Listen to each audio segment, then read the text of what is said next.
ভারত বাংলাদেশ সীমান্তে সবচেয়ে আলোচিত ইস্যু সীমান্ত হত্যা আর পুশিন। সরকারি হিসাব আর মানবাধিকার সংগঠনগুলোর তথ্য বলছে পরিস্থিতি দিন দিন উদ্বেগজনক হয়ে উঠছে। বিশ্লেষকদের মতে সীমান্তে প্রাণঘাতী অস্ত্রের ব্যবহার আন্তর্জাতিক আইনের লঙ্ঘন, সেই সাথে বিএসএফকে মানবিক আচরণ দেখানোর কথাও বলেছেন তারা। অনুপ পিয়ালের রিপোর্ট। ওয়ালটন এখন দেশের সীমানা পেরিয়ে পৌঁছে গিয়েছে 50টিরও বেশি দেশে। ওয়ালটন, ঘরে ঘরে বিশ্বজুড়ে।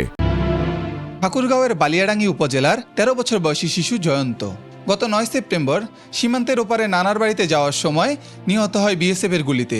লাশ উদ্ধার করতে গিয়ে বিএসএফের গুলিতে আহত হয় তার বাবা মহাদেব। একমাত্র নাতিকে হারিয়ে আজও দিশেহারা জয়ন্তের নানি। নানি,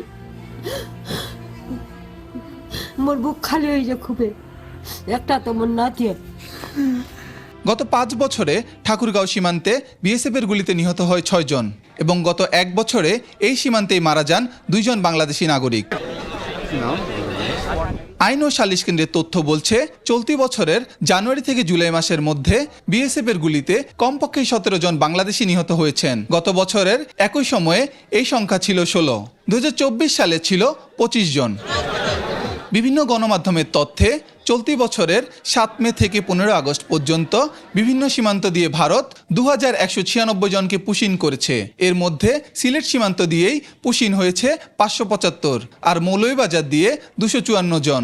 বিশ্লেষকরা বলছেন ঢাকার প্রতিবাদ সত্ত্বেও দিল্লি সীমান্তে প্রাণঘাতী অস্ত্র ব্যবহার করছে, পুশিন অব্যাহত রেখেছে। দুই দেশের সীমান্ত সম্মেলনে এ নিয়ে আলোচনার তাগিদ দেন তারা। ভারতের আইন কি বলে যে কাউকে পাওয়ার সাথে সাথে তুমি পুশিন করে দিবে রাত্রেবেলা?